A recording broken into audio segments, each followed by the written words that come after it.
Okay, so we're gonna adjust this radius panel just a little bit. We're gonna put it in our shrinker, and the other side we have a stretcher, depending on what you need to do to form the panel to match the radius. So we need to adjust it right about there. Okay, so I'm gonna put my foot on it just a little bit. Don't need to go a lot. Now I'm gonna move it over just a little bit. Move it over again a little bit. And I'm gonna do one more. I bet that gets it right there. Okay. So let's go back up.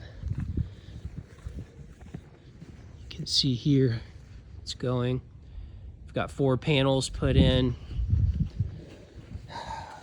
It's a double lock standing seam. Okay.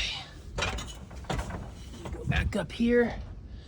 Now I'm working by myself on this one, so let me adjust my camera. All right.